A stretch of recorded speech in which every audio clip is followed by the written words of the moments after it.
Ազգը ի կոչ ազգային ինքնորոշում միավորման ոտքի է կանգնելու տոնելու իր դարավոր լծից, սրկական լծից ազատագրումը, տոնելու իր հայրենիքի ստեղծումը, իր բաղձանքի իրականացման երազանքի օրը։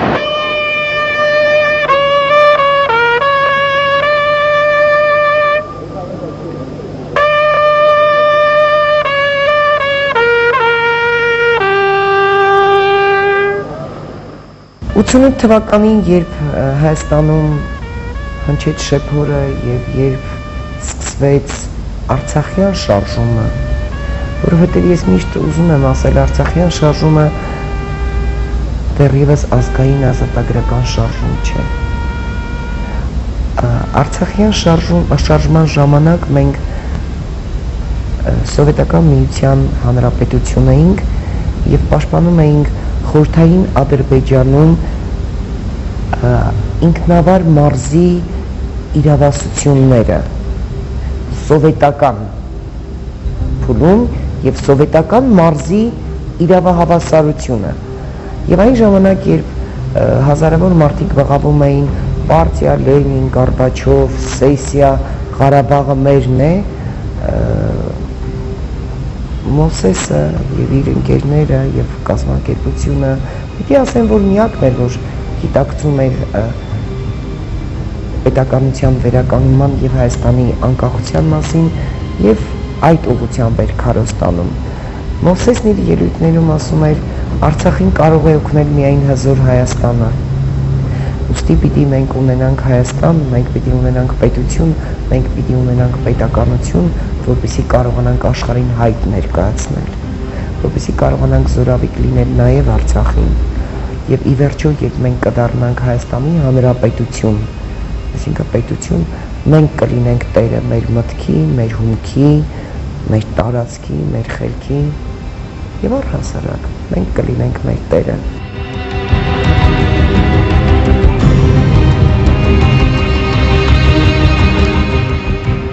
Փետրվարին, երբ որ սկսվեց Ղարաբաղյան շարժումը,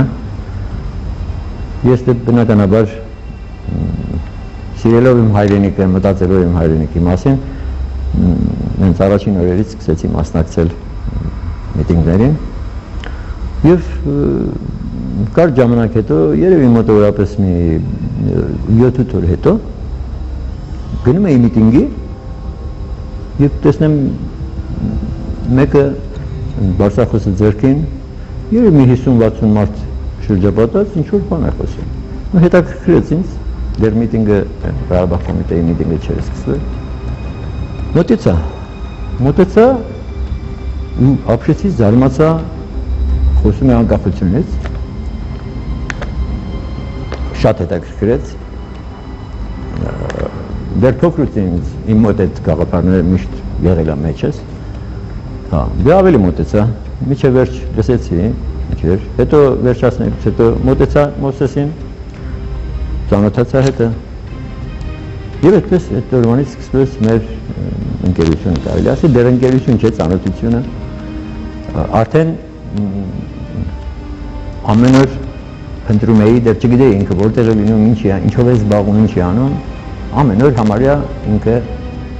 Բարսախոսով այստեղ ընտեղ ելույթներ էր լինում։ Ու ամեն անգամ փնտրում էի իրան գտնում, նրանից հետո իրար հետ զրուցում էինք, բնական է ապագայի մասին, անկախության մասին, հայրենիքի մասին եւ այլն։ Լինելով բոլորից երիտասարդը։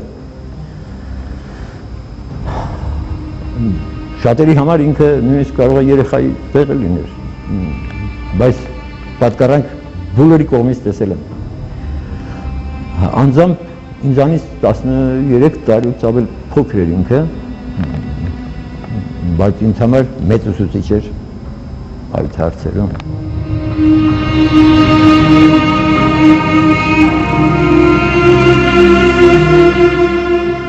Ամենատարօրինակն էր, որ ոչ ոք չգիտեր իր տարիքը։ Բոլորը կարծում են, որ ինքը բավականին հասուն մարդ է։ Մինչդեռ նա դեռ 27-26 տարեկան տղա էր։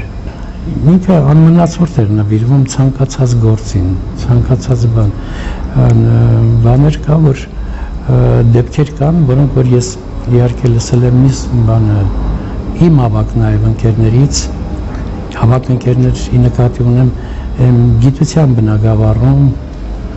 որոնք բավականին բարձր մակարդակի են հասել տվյալ ժամանակահատվածում, թե ինչպիսի գովեստով էին Մովսեսի մասին արտահայտվում։ Այսինքն ֆիզիկոսի հետ նա կարողանում էր ֆիզիկայի մասին խոսել, այնպես խոսել, իրեն ընդհանրապես պահանջում էր մի քանի րոպե, ոնց որ մի քանի րոպե էր պահանջում, որպեսզի ինքը մտներ տվյալ բանի մեջ, բնագավառի մեջ, եւ կարողանում էր ոչ թե վիճաբանություն, այլ քննարկում կատարել։ Ինքը ոչ մի անգամ վիճաբանության մեջ չի մտել, իր խոսակցությունը հիմնականում ոնց որ բան լիներ, քննարկում լիներ, եւ բոլորը հիացմունքով են խոսում նրա անալիտիկ մտածելակերպի շուրջ։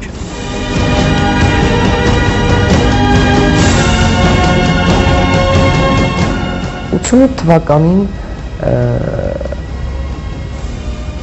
խմբագրապետ եւ հրատարակիչ հանդես եկավ Մովսեսը, ով հրատարակեց հայրենիք ամսագիրը։ Այսինքն սկսեց զբաղվել նաև կազմակերպական աշխատանքներից, նաև հրատարակչական աշխատանքներով,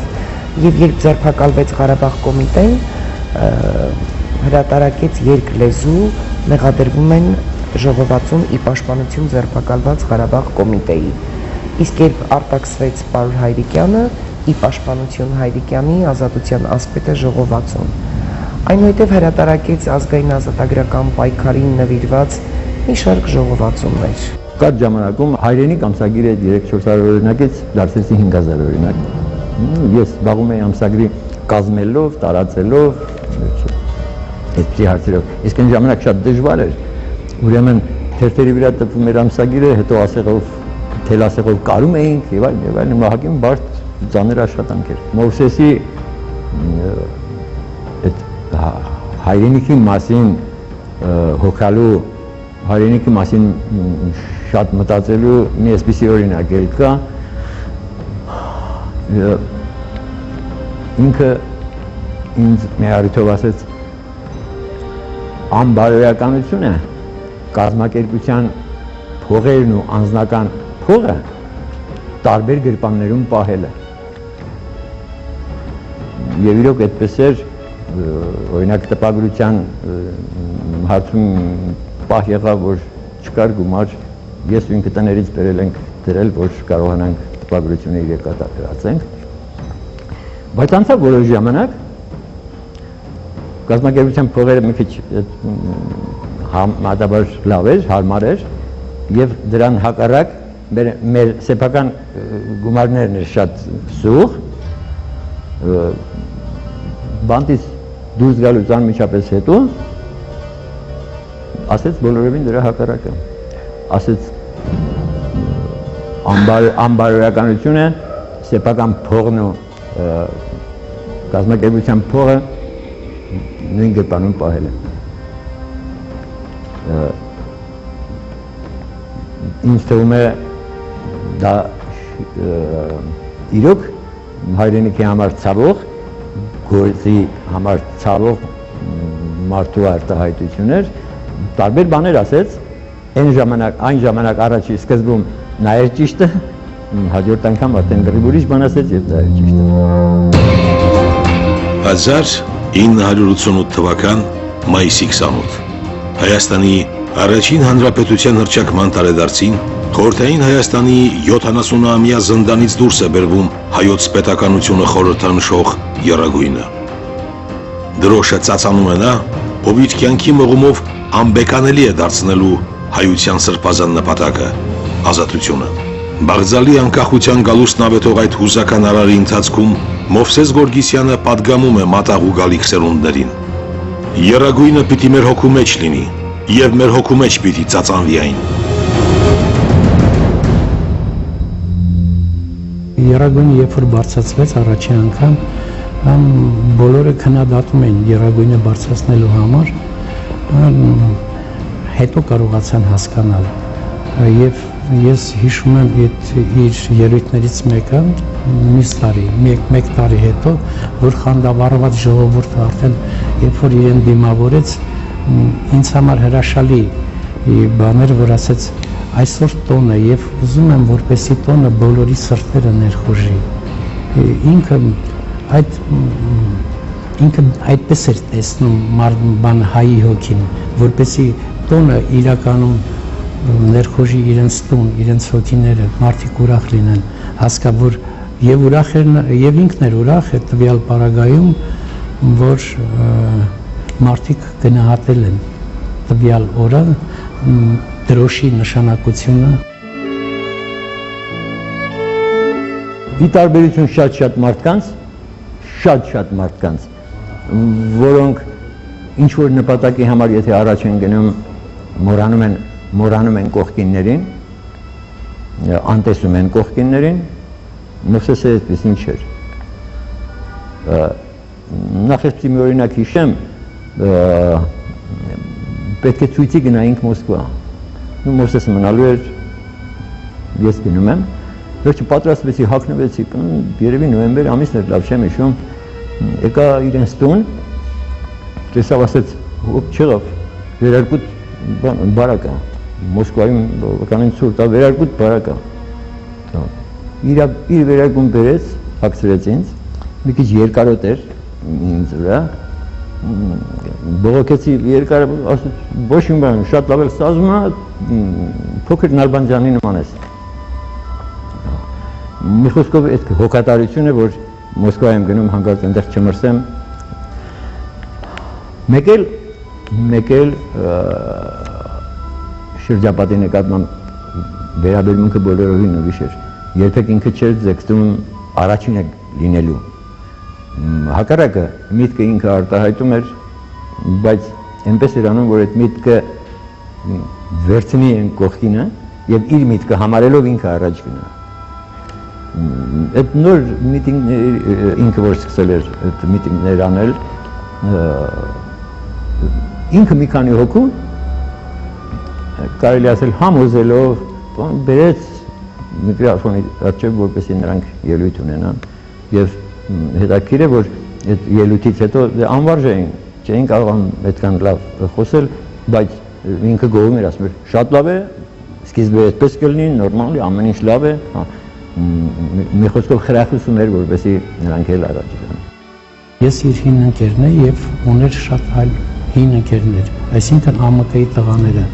որոնք ստվերում էին մնացել իրականում։ Ինքը կարողացավ այդ մարդկանց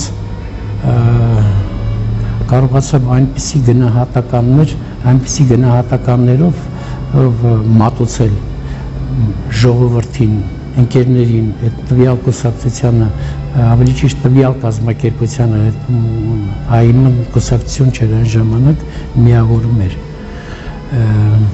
որ պատկառանքով էին մոտենում։ Ինքը կարողանում էր մարդկանց այնպես մատուցել, որ հարգանքի արժանանային։ Ու ԱՄԿ-ի այն տղաներին հասցրեց իրականում այդ մակարդակի, որ անգամ պատերազմական ժամանակահատվածում իրենից հետո նրանք դարձան մեծ հեղինակություններ։ Մովսեսի ներկայությամբ, Մովսեսի մոտ անհատականությունները ծաղկում էին մարդկանց։ Այդպես բան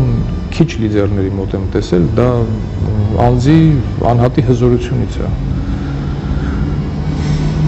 Այնքան վեհանձն պիտի լինես, որ կողքինի ծաղկելը քո համար հաճելի լինի գոնե։ Հատկապես անհատականության առումով բարդ է։ Եթե թույլ ես տալի մնացածը զարգանան ծաղկեն, հետևաբար դու ինքդ նույնպես ծաղկում ես, եթե դու դրա կրողն ես։ Մովսեսը այդպիսի անձնավորություն էր։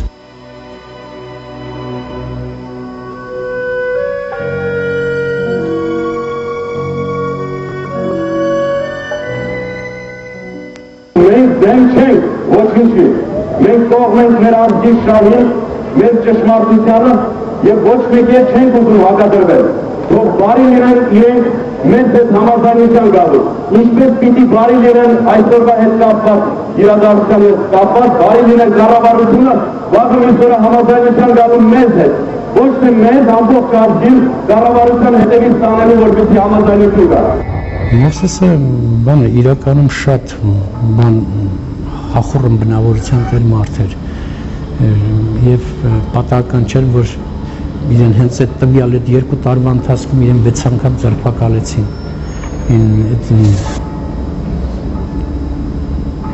Իրականում ինքը անընդհատ պրպտում էր ինչ որ բան կարողանում էր մատուցել։ Հայկական խորհրդային սոցիալիստական հանրապետության ներքին գործերի նախարար Հուսիկ Հարությունյանին, Հայաստանի Կոմկուսի կենտրոնի առաջին քարտուղար Սուրեն Հարությունյանին, լրատվական գործակալություններին, բաց նամակ։ Հայաստանի կենտրոնական կոմիտե եւ ներքին գործեր կոչվող, սակայն Մոսկովյան բռնապետության եւ զավթիչ զորքերի հլուգործակալ ձեր նախարարությունները մեկ տարվա ընթացքում կարողացան 3 անգամ ձերբակալել ինձ եւ եռակի ապացուցել իրենց ստրկական կախումը օտար նվաճողներից։ Ես չեմ պատմի երիցս անհիմն ու անհեթեթ իմ ձերբակալությունների մասին, քանի որ դրանց շինցու զրպարտական բնույթը մշակվել է Մոսկովյան ինտերնացիոնալ զուլարաններում եւ ձեր ու պակ կոչվածի մեր ազգի պատուհաս խոհանոցներում։ Կասեմ հետևյալը.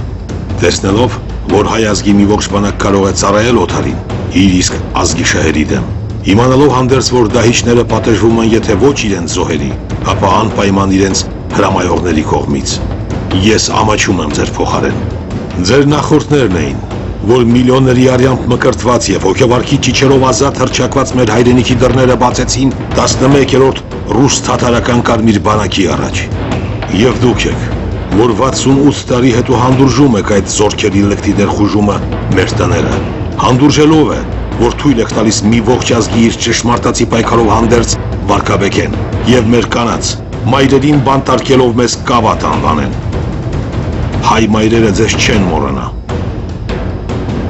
Նահատակների նախատինքը ապրողներիս հայացքում դուք կկարդաք։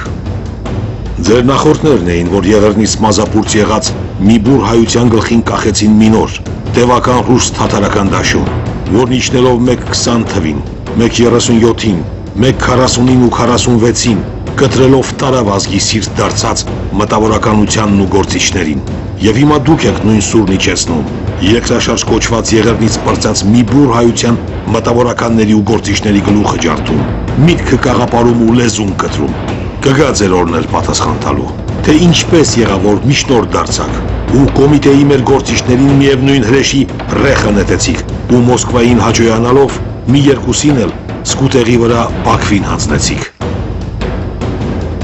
Այդ ինչ ուժերին միջև եք գործում, ձեր իսկ ձագերին աչու ձախ տալով, չէ որ ձագերի տարյունն է բուրում նախարարական ձեր հագուստներից, իսկ սենունդները այդ հոտը կառնեն եւ ձեզ չեն ների։ Ես խղճում եմ ձեզ։ Երևանի ներքին գործերի վարչության ժամանակավոր մեկուսարանի համար 23 խցի հայրենիք ամսագրի խմբագիր Մովսես Գևորգի Գորգիսյան 1989 թվական։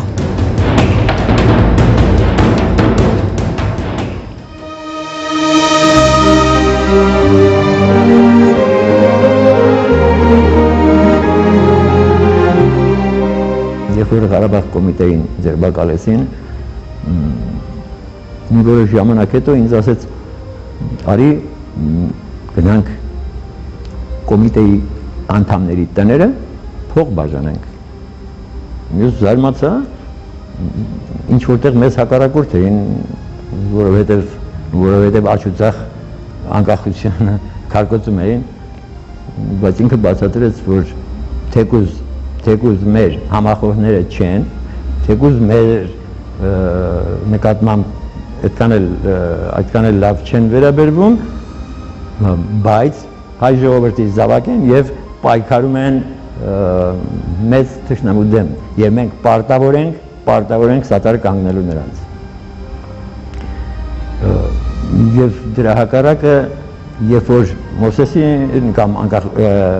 մեզև ինչ-որ բան լինում, մյուսները ոչ մեկը տեր չէր կանգնում։ Երկու անգամ ես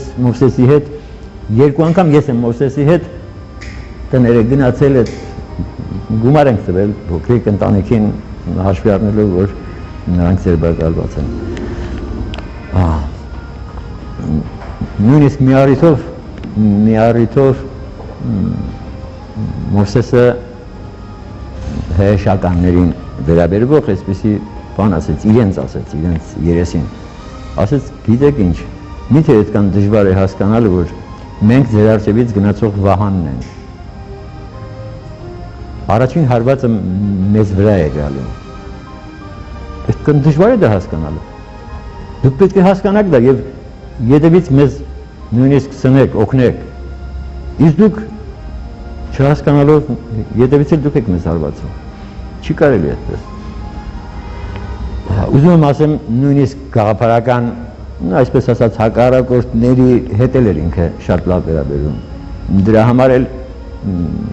ես շատ ականատես եմ եղել, որ այնպիսի մարդիկ, որոնք չէին ընդունում անկախությունը, դեմ էին անկախությանը, հակառակորդներ էին, Մովսեսի նկատմամբ մեծ ակնածանք ունեին, խոսում էին իր հետ խոսելուց կամ իր մասին խոսելուց, խոսում էին շատ մեծ հարգանքով եւ խոնարհությամբ։ Ոչ մի ազգ իրավունք չունի ասելու, որ մեզնից հանդուրժող է, որովհետև ոչ մի ազգ այնքան ճնշված չէ։ Իսկ վատ վիճակում մենք բացարձակորեն իրավունք չունենք հակադրվելու։ Հակադրության մասին չէ խոսքը։ Խոսքը նրա մասին է, որ յուրաքանչյուրս ավելի շատ ենք ուզում։ Բոլորս ավելի, ինչ տարբերություն։ Մենք ասում ենք, մենք անկախություն ենք ուզում, ազգային միասնության ուխտը ասում են, մենք միացյալ եւ անկախ Հայաստան ենք, նաեւ միացյալ ենք ուզում։ Այս մարդիկ ասում են, մենք էլ ուզում ենք հիմա տեսնել միացվածը դեռ ժողովրդի իմաստով, հետո նոր ազգային պետականության եւ այլնի։ Ուրեմն չափերի հետ է կապված, բայց մի խնդիր կա, որ հստակացնենք, կա այսօր նվաճում մեկ կազմակերպություն եւս եւ հզոր կազմակերպություն, ուրեմն չշփոթենք, սա չհամարենք ամբողջ խնդիրների լուծում եւ այսպես հանգստացած տուն չվերադառնանք։ Մեր վտանգը, մտավախությունը միայն դա է։ Սա հայոց համազգային շարժում որպես այդպիսին չի այսօրվա վիճակում այդպիսին չի։ Սա հայոց համազգային շարժում կազմակերպություն եւ հուսանք վաղը այս կազմակերպության օգնությամբ եւ բոլորիս օգնությամբ դառնանք հայոց համազգային շարժում հասնելու համար մեր մեկ գերագույն նպատակի պետության, որտեղ կլինի արդեն պարլամենտար սկզբունքներ։ Շնորհակալություն ստեցի։ Մովսեսի նվիրվածությունը հայրենիքին չափազանց շատ է։ Մովսեսը պատրաստ էր շատ բաներ զոհելու իր հայրենիքին, շատ բաներ, նույնիսկ իր ընտանիքը, իր երեխային Մովսեսի համար առաջինը հայրենիքն էր, հետո նոր ընտանիքը, իհարկե ասեմ ինքը բոլորի նկատմամբ շատ հոգատար էր, շատ ցավում էր ամեն վատ բանի դեպքում, բայց միշտ առաջինը հայրենիքն էր։ Գիտեք, մարդը չի կարող վատ մարդ լինել եւ հրաշալի գործիչ լինել։ Եվ մարդը մարդ է, այնպիսին ինչպիսին պիտի լինի, նա եւ լավ հայր է, եւ ընկեր է, եւ գործիչ է, եւ դերասան է, ես այդպես եմ կարծում։ Այսինքն ամեն ինչ պիտի ներդաշնակ լինի։ Ես շատ ափսոսում եմ, որ չհասցրեցի որպես ամուսին ունենալ Մովսեսին։ Դե Մովսեսը հրաշալի հայր էր։ Այնքան զարմանալի էր, մենք հասնում էինք այստեղից Լենինական, որովհետև գիտեինք, որ այնտեղ գունավոր գերմանական խաղալիքներ են ստացել, որը կարող են մեր դստեր աշխարհընկալման, զարգացման վրա մեծ ազդեցություն ունենալ։ Մենք կարող ենք հասնել աշխարհի ծայրը, մենք կարող ենք մեր շատ բանից զրկել եւ մեր ուսանողական այդ փոքր թոշակով ինչ-որ բան գնել, որը կարող էր անպայման օգտակար լինել մեր դստեր դաստիարակմանն ու զարգացմանը։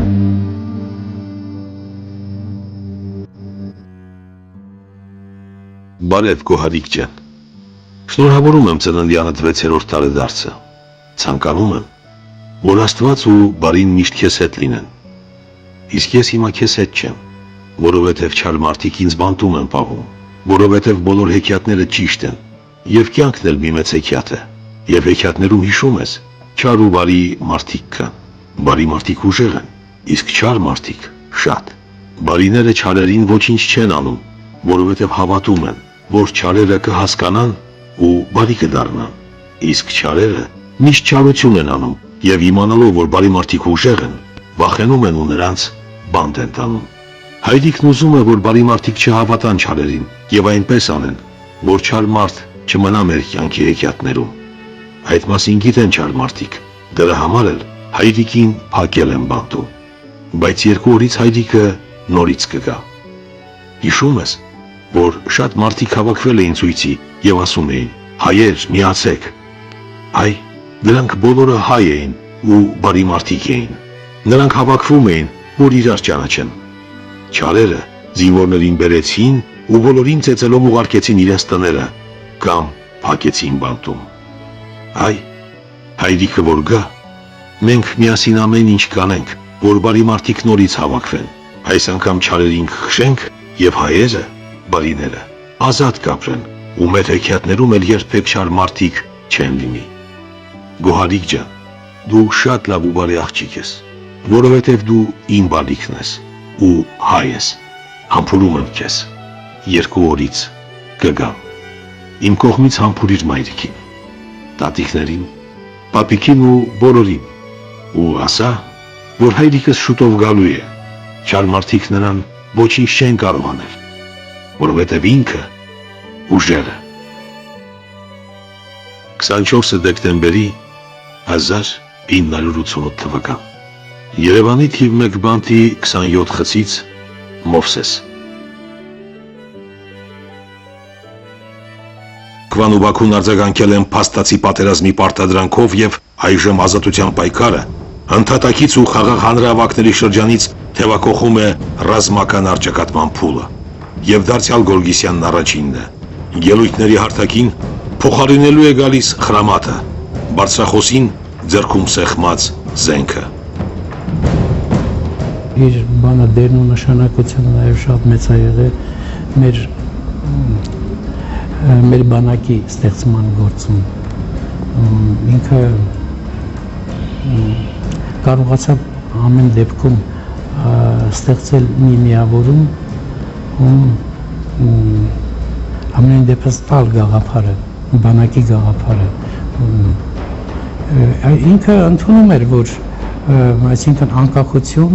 այսինքն պետականություն նշանակում է իր բոլոր ատրիբուտներով հանդերձ,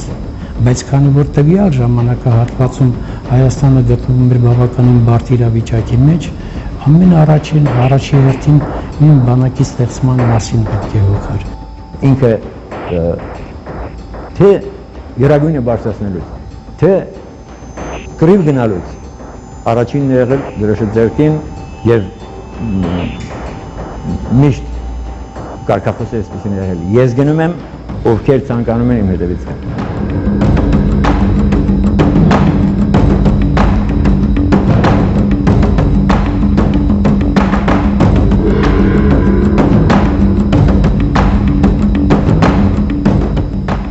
Տասնինը հունվարի 90 թվական Երասխավան Թեժ կռվի ժամանակ անկախության բանակի դիրքերում տարածվում է բոթը, մոսոն խփվեց։ Սկզբնապես ոչ ոք չի հավատում լսածին։ Նման բան չի կարող լինել։ Սակայն րոպեներ անց ազատամարտիկները ճանաչում են կրակային գոտուց ընկերոջ ձեռքերի վրա դուրս բերվող անշունչ ու առնաներկ Մովսես Գորգիսյանին։ Ազատության անխոնջ մարտիկը, հայոց անկախության այգաբաց նավետած մունետիկն այլևս չկա։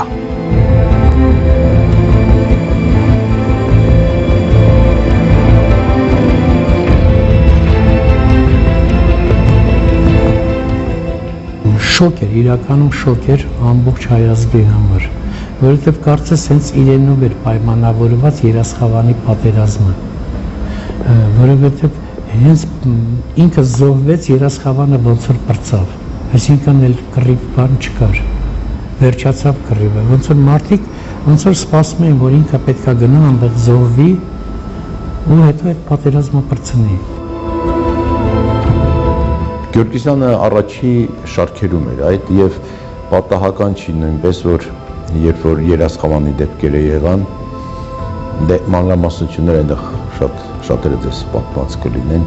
ես առաջի օրը եղա այդ օրը որ ինքը զոհվեց չկա եւ հաջորդ օրն եմ եղել երասխավանում պատմելով գիտեմ արդեն որ ինքը բլուր բարձրանալուց հետո որ նահանջում էին ընկավ թշնամու գնդակից բայց մի մարդ որը ոչ թե պատահական է դարձել հերոս այլ իր ամբողջ կյանքը նվիրված էր իր ամբողջ կյանքը հերոսական կյանք էր ես նույնիսկ ասում եմ այդպիսի ոգևորված հայրենասեր անկախական մարդ ես ոչ միջ այդ ոչ դրանից հետո չեմ տեսել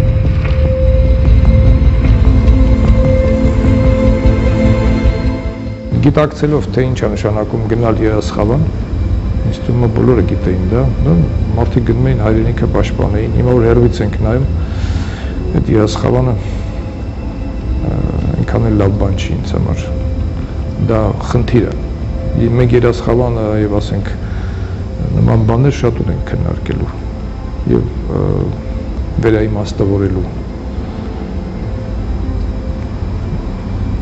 երբ որ ասում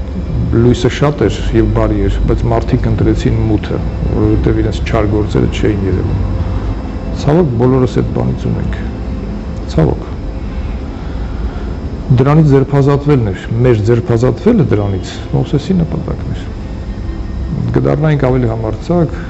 ավելի անկաշկանդ, իսկ դա արդեն բերում է ազատության եւ ճշմարտության ի վերջո։ Մի խոսքով այդպես ճշմարտությունը հերթական անգամ խաչվեց երկրի վրա։ Մեր շատ ընկերների եւ նաեւ համակիրների կարծիքով Մովսեսն ազգային հերոս էր դեռևս այն տարիներին։ Նահատակումը դա ամենավերջին նվիրաբերումն էր։ Նահատակումը դա երիտասարդի հայի մարդու մի արարք էր, որ ապացուցեց, որ մարդը ոչ միայն խոսքով, այլև գործով պիտի տրվի անմնացորդ եւ այդ անմնացորդ նվիրումն էր Նրա մարտիրոսությամբ հաստատվում է բիբլիական ճշմարտությունը թե մարգարեների առաքելությունն է ավետել նոր դարի գալուստը հայրվելով լուսավորել մարդկանց համար դեպի այնտեղ տանող ուղին եւ խոնարհ ընդունել նահատակությունը նոր դարի շեմին Մովսես Գորգիսյանն իր վաղճանը քնքում է 1990 թվականի հունվարի 19-ին 28 տարին հազիվ բոլորած Նրա մարմինը բազմահազարանոց թափորի ուղեկցությամբ տարվում է Ծիծեռնակաբերդի բարձունք եւ ամփոփվում հայոց մեծ եղերնի հուշակոթողի հարևանությամբ այնտեղ ուր 11 տարի առաջ նա ուխտել էր նվիրաբերել իր ճակատագիրը Հայաստանի անկախության պայքարին Երախտապարտ ժողովուրդն իր քաջորդուն որակում է որպես ազգային հերոս, կոչում, որ տարիներ անց 1996-ին ամրագրվում է Հայաստանի Հանրապետության օրենքով։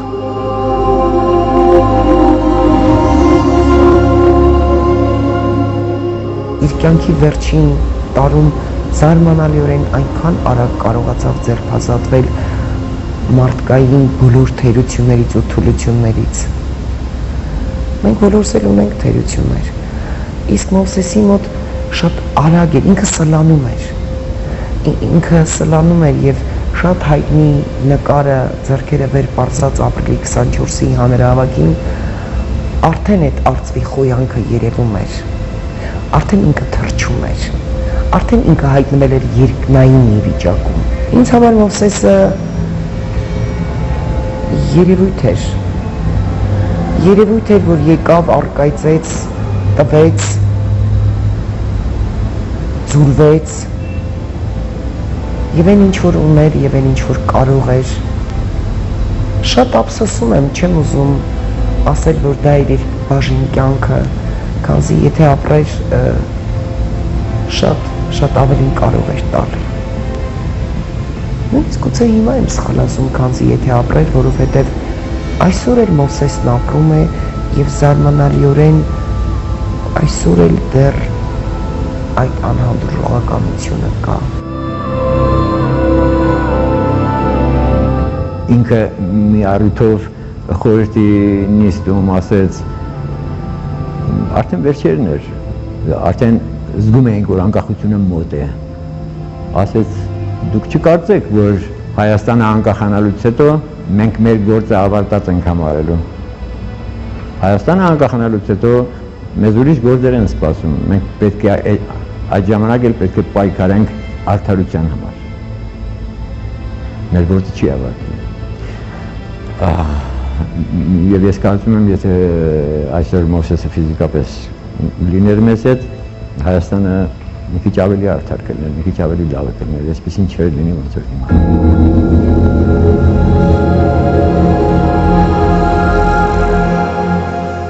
Տարիներ անց, երբ որ խոսում ես մարդկանց հետ, խոսում ենք Մովսեսի մասին, բոլորը հիացմունքով են հիշում նրան, այն առումով, եթե չլիներ Մովսեսը, ապա նրանք կարող է ուղղակի ֆիդայի դառնային, կամ ուղղակի չհասկանային այդ անկախության գաղափարախոսության, այսինքն, որովհետև պետականությունը պետքա պայքարով ձեռք բերել, եւ ի շնորհիվ Մովսեսի մենք կարողացանք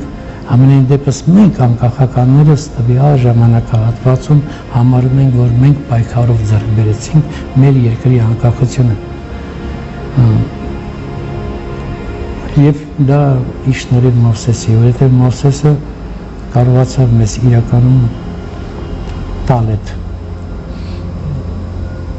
ուժը։ Ինքը անմնացորդ նվիրվել գիտեր, եւ այսօր չկան այդպիսիներ են, գուցե կան, ես չգիտեմ, չեմ ուզում ոչ մեկի ասեին, ոչ մի վատ գնահատական տալ, ուղղակի ամենայն դեպս ես չգիտեմ։ Ազատությունը, անկախությունը, հատկապես պետականության մասին ասված այս երկու խոսքը նորություն են հայերի համար, Հայաստանի հայեցիության, այսինքն նորություն են 600 տարուց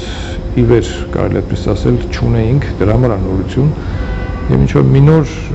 ծլարձակում եղավ, որը պետք էր ճիշտ ուղղությամբ ուղղել։ Մովսեսը հսկայական դեր ուներ դրա մեջ, ու արեց իր գործը։ Ասում են, չէ, սերը ուրիշինն է փնտրում, սեփականը չի փնտրում, սերն իրենը չի փնտրում, այդքան սիրում էր։ Իսկ մեր մեջ դեռ կա մի հատ այսպիսի վատ գիծ, մենք անհանդուրժողական ենք միմյանց եւ միմյանց կարծիքների նկատմամբ։ Իսկ դա գիտեք ինչից է։ Այսօր Մովսեսը ստեղիներ կասեր, ես հիմա իր բերանով կասեմ, ուղղակի որ ինքը կասեր, որ դա մեր սիրո պակասն է դեպի հայն ու հայրենիքը։ Դրանից էլ բխում այս ամեն ինչ։ Որտեւ հային կարծես, չգիտեմ, ինչի թշնամու դեպ ադնում այսօր։ Երբ սկսվեց սա, չգիտեմ։ Միգուցե եղել է միշտ։ Իսկ ինքը այնքան էր սիրում, որ իր անձը դրեց ուղղակի զոհասեղանին, ու այդ սերը ցույց իրականացրեց։ Նահատակը դա է։ Դա քաջերի մենաշնորհն է։ Դե ուրիշ ավելացնելու բան երևի չլինի։ Մոմի պես, sense ջահի պես լույս տվեց, հետո ինքը մարեց, բայց այդ ջահի լույսը մեծ մեջ վառվելով դեռ գնում է։ Այսպեսի բաներ կարող եմ ասել։ Ինչ որ զգում եմ դա եմ ասում։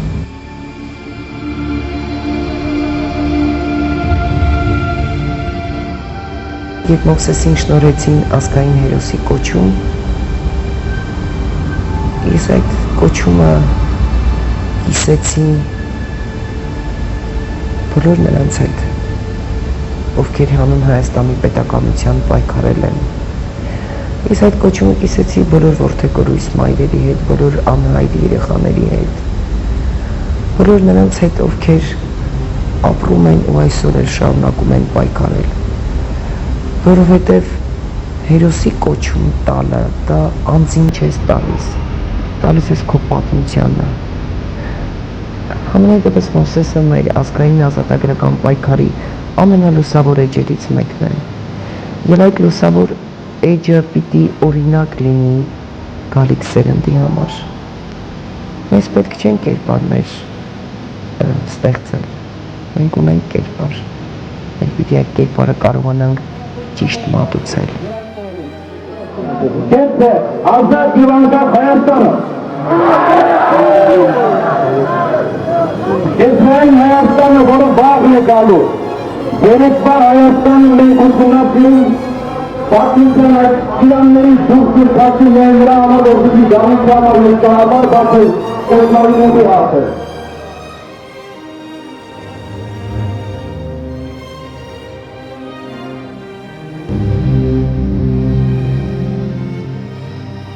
Ազատություն տուր իմ ժողովրդին։